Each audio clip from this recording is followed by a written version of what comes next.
Okay, so we're going to be talking about antidifferentiation by substitution, yeah? So what this is going to do is it's going to enable us to antidifferentiate more things. You cannot antidifferentiate everything, whereas you can differentiate everything. So you have to learn different methods for taking the antiderivative thing. So this is just the beginning of doing that. Now, the first thing I want to do, though, is just go over some basic antiderivatives we need to know. Okay? So we'll do these one at a time. The antiderivative of u to the negative 1. Now, it's u. Who really cares? It could be x to the negative 1, right? What is x to the negative 1 the same thing as? 1 over x. So we're really taking the antiderivative of 1 over x dx, or 1 over u du, right? So the derivative of what gives you 1 over x? Well, so a lot of people just write ln of x, and then we put a plus c, right? The only problem with that is that 1 over x is actually only defined on either side of 0, whereas natural log is only defined on 1, right? So if this whole thing is the derivative, then I have to put an absolute value bar around the x so that the natural log is defined on both sides, just like the function. Okay?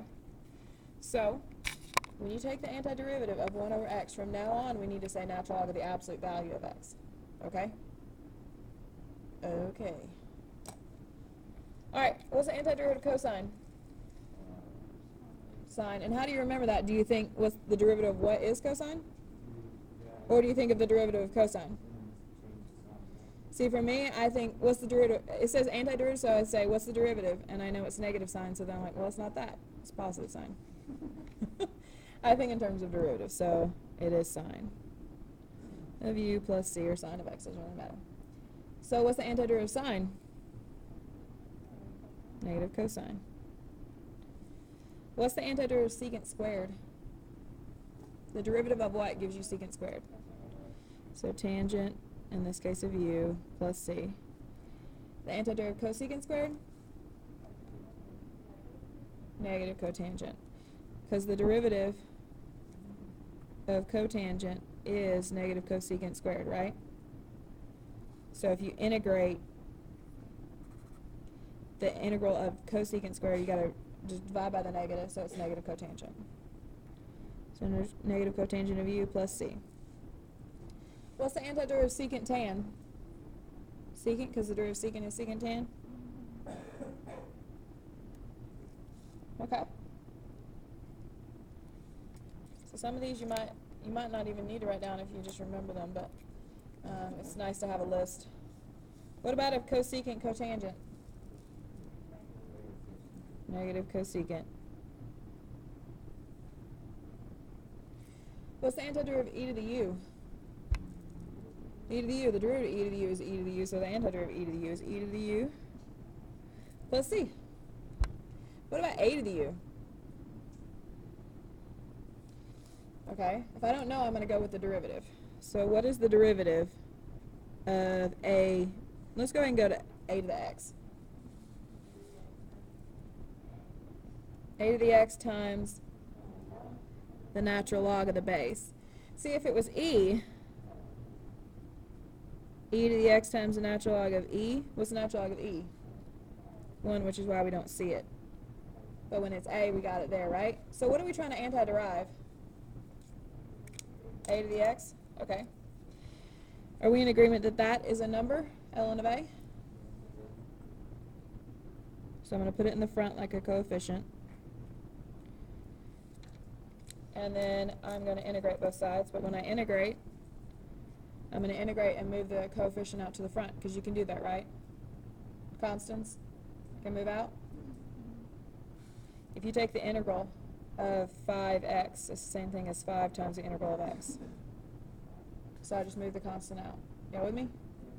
These two cancel each other out, and then if I want this, then I just divide by that. Is that something you're going to have to memorize? Probably not. Probably not, yeah. As long as you have it in your notes somewhere, like if you're doing it on the homework, then you can use it, but it's probably not going to show up on the test. Natural log of u, what's the antiderivative of natural log of u? Well, now this is actually kind of a weird one. So I'm just going to tell you what it is. All right? U ln U minus U plus C. Yep. So just write it down.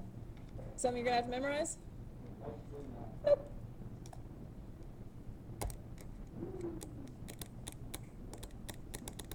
What about log base A of U? Hey, do you remember change of base formula? Perfect. Change of base formula says that log base A of B is the same thing as log of B divided by log of A. As long as these are the same. It could be E, in which case it's natural log. It could be 10. It could be 2, as long as the bases are the same. Okay? So change of base formula says that I can rewrite this as log, let's go ahead and say ln. No. Log base, I don't know what I'm writing there. Log of A divided by B is log of A minus log of B. But that's division inside the logarithm. We're talking about dividing two logs. Okay? So, log base A of U is the same thing as natural log of U divided by the natural log of A. Huh? Huh? What? Which log?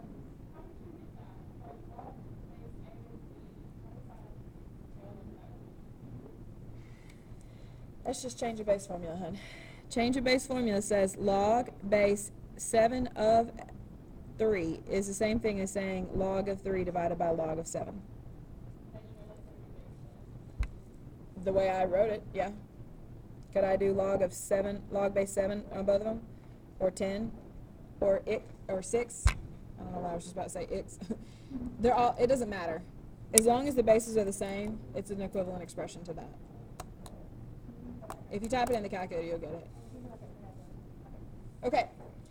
That being said, guys, if this is equivalent to that, using change of base formula, isn't natural log of A a number? Which means this is equivalent to writing the integral of 1 over the natural log of A times the natural log of U. Like if I had said, what's the integral of x over 5? Too bad you can't really see that. That's the same thing as saying the integral of 1/5 x. Y'all with me? Okay, so the 1 over natural log of A is just a constant. So can I move it out to the front? 1 over the natural log of A times the integral of the natural log of U. So this is equivalent to that, which is equivalent to this, because ln of A is just a coefficient, 1 over ln of A. Y'all with me? And what's the antiderivative of that? That. Right?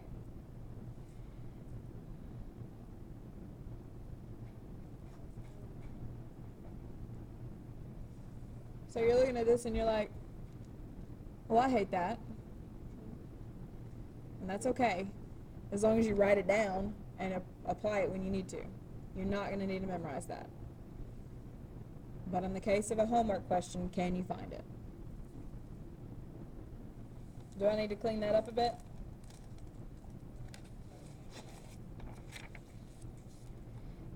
The integral of log base A of U is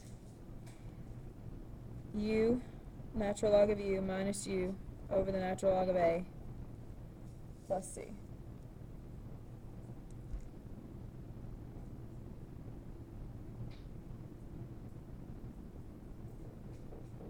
So just some general antiderivatives to know. Which ones do you need to have memorized in this list? You need to know this one, that one, that one, that one, that one, that one, that one, that one. And that's it. Those are the ones you need to have memorized. These three, they're more special case, not ones that I'm going to be expecting you to memorize. Okay? Okay. So here's what I want to do. Go ahead and write this down.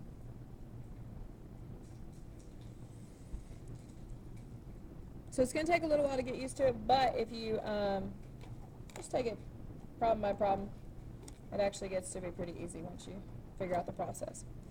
What we're going to do, and we said anti-differentiation by substitution because what we're actually going to do is it's called U substitution, okay?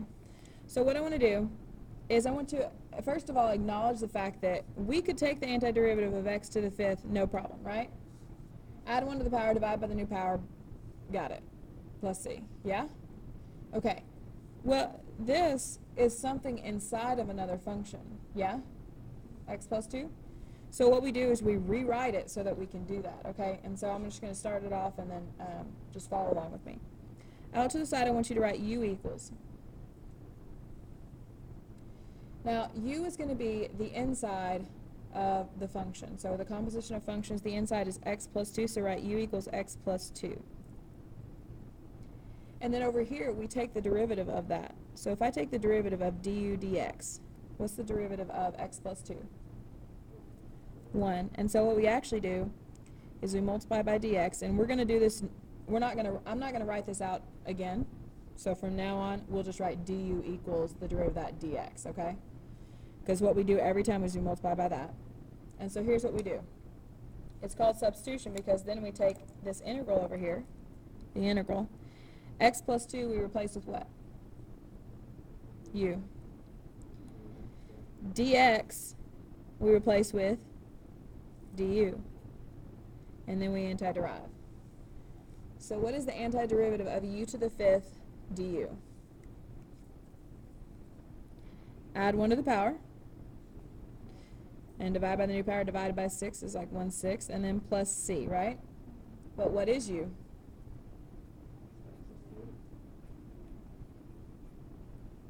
And there's your answer. Now, this problem, because the derivative of the inside is only 1, you didn't technically need u substitution, but only because the derivative is 1. Yep. It's undoing chain rule, exactly. Well, this is just like integrating with respect to x, and this is integrating with respect to u. It's just that small change. Okay, yeah, we will do another one. We're going to do 84 more. It's going to take forever. It'll be fun. That's true. Yeah, this is another Saturday test prep. I want you to write it like that, if you don't mind.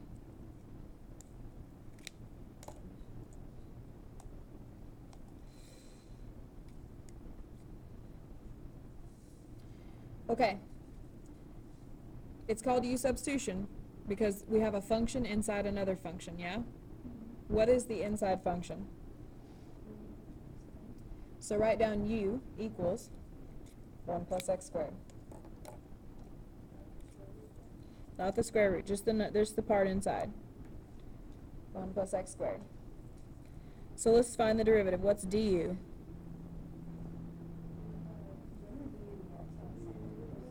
(2x) dx. We're taking the derivative, right? So it is du dx equals 2x, but I'm going to go ahead and multiply by dx. Y'all with me on that? Okay. So it's like finding the differential right there. What's the small change in u, du, and the small change in 1 plus, so it's 2x dx. Okay, then we do a substitution. So this is really the integral. Now, let's talk about this right here. What is all of that? That's u. U to the what power? 1/2. And now I want you to look at du. Du is both 2x and dx. Do we have a 2x and dx? All of that is replaced with what? Du. And that's how we undo the chain rule. Okay? Its derivative is right there. And so remember that the chain is added when you take the derivative, but when you antiderive, we need to take that back away. And we'll take the derivative in just a second so you can see. What's the antiderivative of u to the 1/2? All right, so we add 1 to the power. When you add 1 to 1/2, what do you get?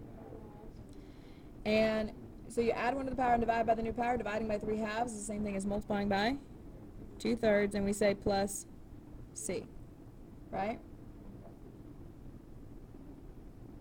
What is u, though? So 2/3, 1 plus x squared to the 3/2 plus c is the antiderivative.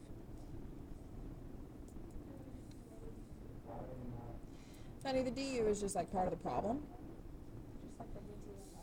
Right. It's if I ask you to take the integral of x squared, that dx just means take the antiderivative with respect to x. Okay, this is the height and this is the width of your rectangles. That's what you're basically adding up. You know what I mean? Okay. Hey, let's prove it right quick. How do you derive this? How would you take the derivative of that?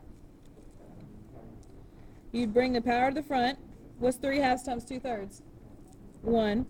You leave the inside alone, but then you subtract 1 from the power, leaving you with 1/2, but then you need chain rule. You got to multiply by the derivative of the inside, which is, and what's the derivative of a constant? And that's what we started with. 2x times the square root of 1 plus x squared, right? So there you go. Is it always going to be perfect, like the derivative was right there? No. And there's certain things that we can overcome. We can overcome not having the constant, but you cannot overcome not having the variable. Okay? So we'll talk about that. So write that one down for me.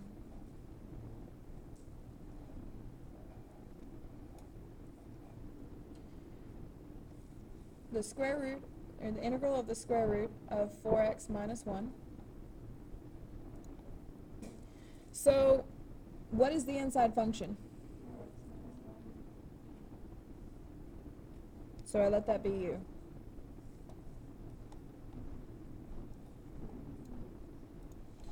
So what's du?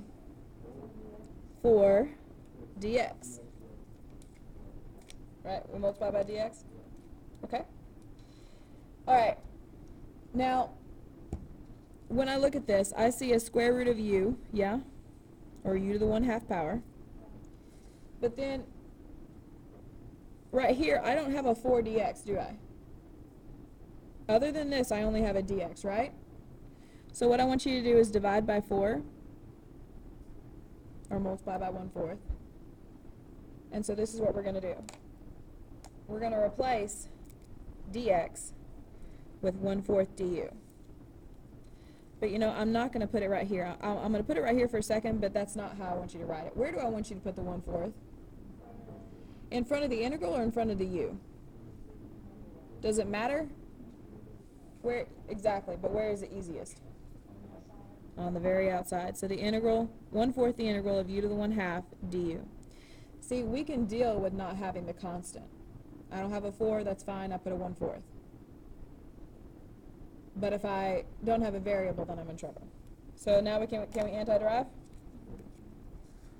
Add 1 to the power? What is it? 3/2 times what? 2/3, but we already have a 1/4 plus c. Those simplify by 2, so I've got 1/6 4x minus 1 to the 3/2 plus c.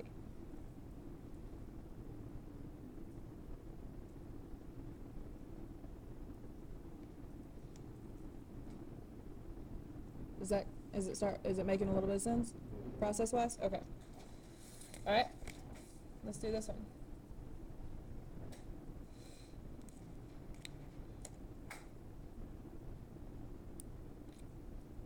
The integral of cosine of 7x plus 5. What is u? Good. What's du? 7 dx. I have the integral of cosine of u du. Do I have a 7? So what do I have to put? Good. So what am I going to put in the front? Good. 1/7 du is dx. Dx is all I have, so I've got 1/7 with the du. So dx is replaced with 1/7 du. And then that's replaced with u. All right, what's the antiderivative of cosine? Sine. So 1/7 sine of u. What is u? plus c. Can you see how if you know what's going on, you could maybe skip straight to the answer? You know the antiderivative cosine is sine, right? You know that the inside function is 7x plus 5, so that means u is 7x plus 5. So in your head, if you do u is 7x plus 5, du is 7, I don't have a 7, so I put a 1/7 in the front, then you got it. If you want to work it out, you can, but if you don't have to, then that'd be okay. So let's do this one, because this is a little bit different. The integral of 5x squared sine of x cubed.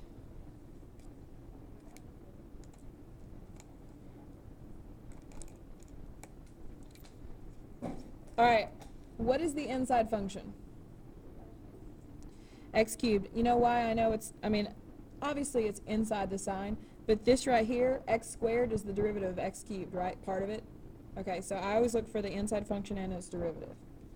So if I let u equal x cubed, then du is 3x squared dx. So let's talk about what we have. I've got the integral. I've got sine of u, right? Okay. What about x squared dx? Do I have, that's part of this, right? But it doesn't have the what? So what do I do? Right, so what do I have to put in the front? A 1/3? But what else is left still? A 5? So I've actually got a 5/3 in the front. So I bring the 5 outside, and then I needed a 3. I didn't have one, so I have to divide by the 3.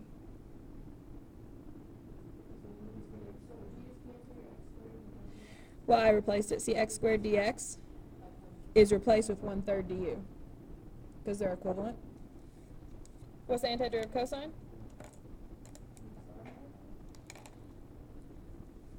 Sorry, what's the antiderivative sine? I don't know what I'm doing. So negative 5/3 cosine of u, which is, and then, let's see. Can we prove it right quick and take the derivative? So if I have a negative 5/3 in the front, I just leave it there, right? What's the derivative of cosine? Negative sine, so what's the derivative of negative cosine? Sine, so I've got 5/3 sine of, leave the inside alone. Take the derivative of the inside though. 3x squared, and the derivative constant is this 3 and that 3 cancel each other out. 5x squared sine of x cubed. And there you go. Okay?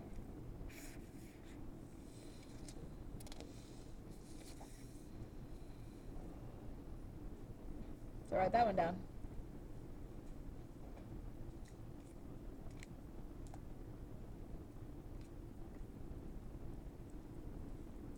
Sine to the 4th times cosine. So which one is the inside function? It's actually not, because, well, you got to have a function and its derivative.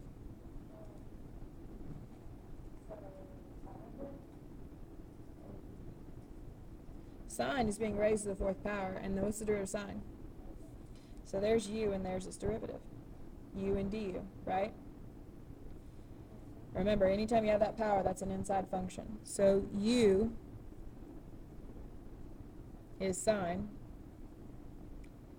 du is, okay? So really, right now, we're just anti-deriving what? Yeah, right, exactly. You're looking for things that, the derivatives so that they can go away. This, good, u to the 4th du.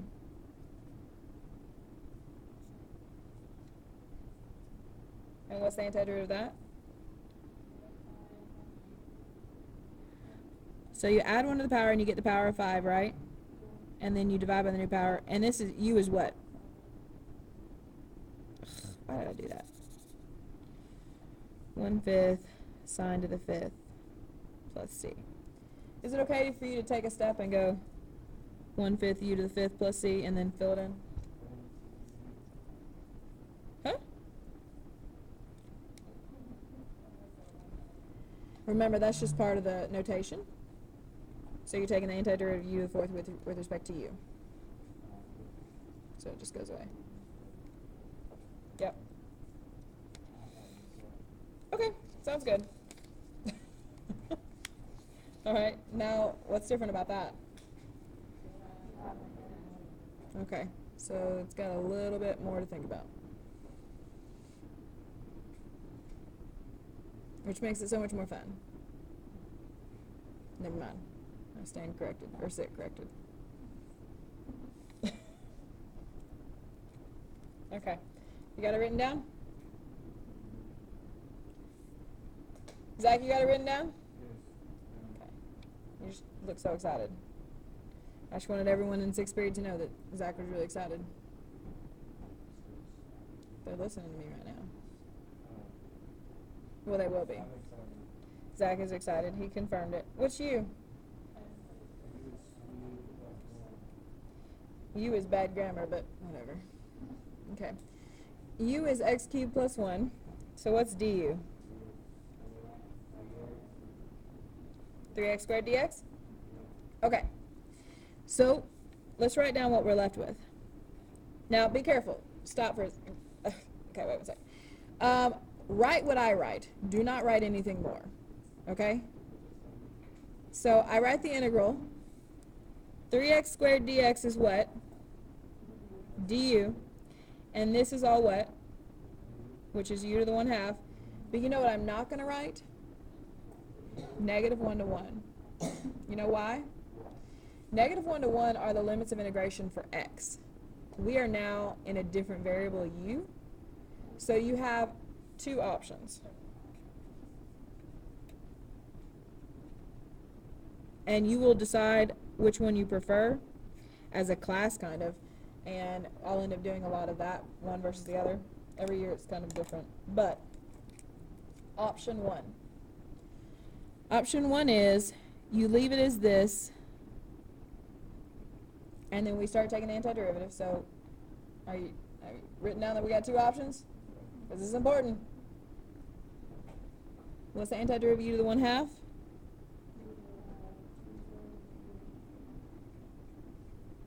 Do we have a plus c? No, because this is a definite integral from a number to a number. So I put a bar. But because I left that blank, I leave that blank. We're still in u's, right? And then I go back to what it is. What is u? To the 3/2. And now I can go back to negative 1 to 1.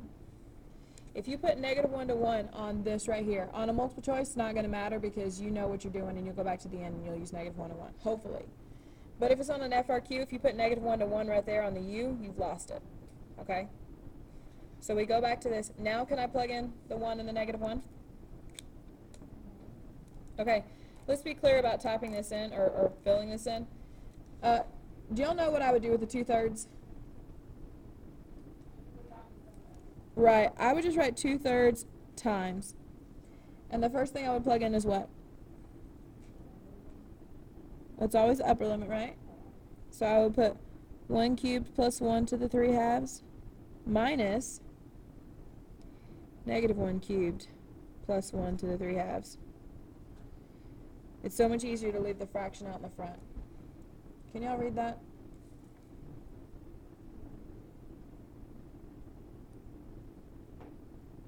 So what's 1 cubed plus 1 to the 3/2?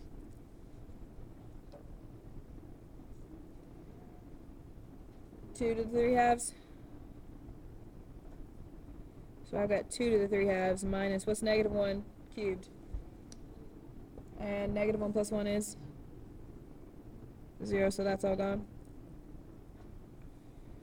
So there's my answer. Now, could you simplify that in different ways? Which is this, the cubed root or the square root?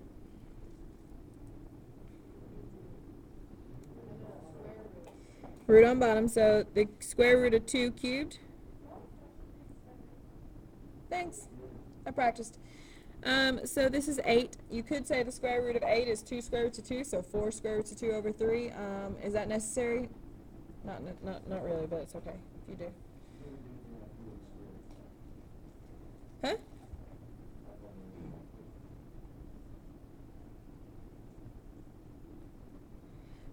Okay, so wait, what? Uh-huh. Nope, the 3x squared is just, it's just du. Yep. Yep. So I don't have to ever use it again. So you could write that as 2 root 2, so 4 root 2 over 3 is the most simplified answer, but that's fine. Let's do option 2, though.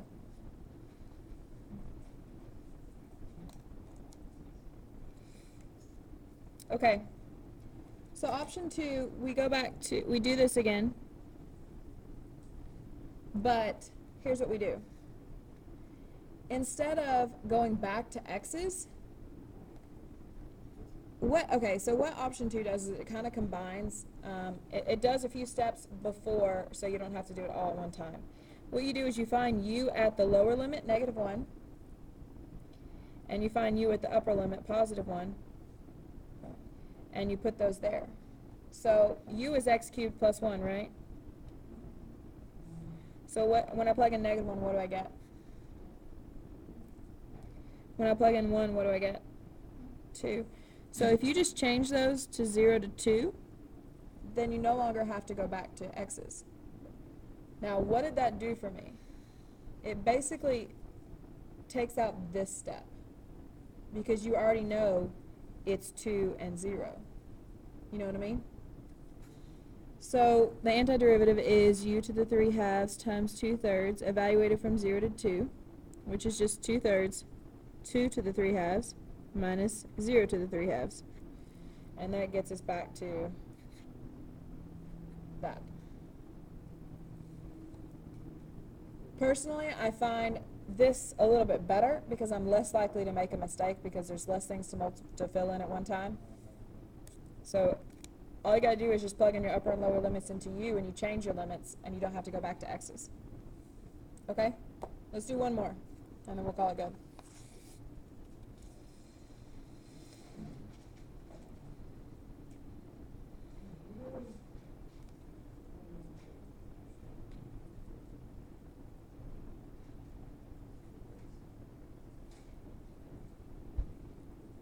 All right, we got to figure out what u is, yeah? Now here's the thing. I don't really like, if this was x squared minus 4 over x, it would be so easy, just divide both terms by x, antiderive, right? But it's x over x squared minus 4. So in order to find u and du, I want you to look for function and its derivative. If you look at x, what's the derivative of x? Okay, well that leaves me with an x squared plus 4 on the bottom. If u is x squared minus 4, what's the derivative? 2x, and I've got an x, I can deal with that. You know what I mean? It also would be nice to not have multiple expressions in the denominator. So let's let u be the denominator, x squared minus 4. That's our inside. So what's du? Perfect. Do I have a 2? So x dx is going to be replaced with 1/2 du. Get rid of the 2, x dx. You with me? So I've got a 1/2 the integral. This is all replaced with du, and then this is 1 over what? Whatever u. What is the antiderivative of 1 over u? Good. So this is, you want to go ahead and change the limits of integration? So we don't have to go back? So what's u of 0? -4. And what's u of 1? -3? It really doesn't matter. I mean, if you want to do it, it can get kind of confusing because I do the bottom one.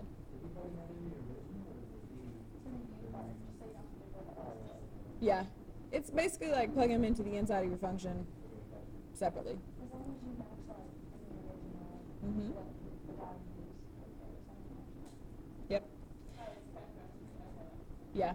If it makes better sense to you to like plug in 0 and then put it down there and plug in 1 and then put it right there, that's fine. It's kind of stupid the way I do it because then you got to do this on bottom and this on top or whatever. What's the antiderivative of 1 over u? Natural log of the absolute value of u from -4 to -3.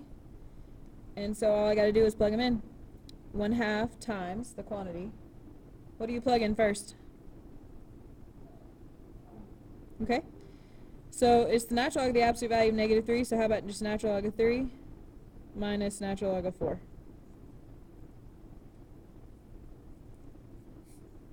And there's your antiderivative. There is no plus c because we are finding the definite integral from a number to a number, so it is an absolute answer. You know what I mean? It's kind of like if I asked you to find the antiderivative of this function. In general, all you can do is find the original function and then plus some constant because you don't know where it is. But if I say find the antiderivative of this function from here to here, then I'm specifically asking you to find that area. So there's no ambiguity. Okay? All right. There you go. Slope fields is due tomorrow. Do you have any questions over the slope fields?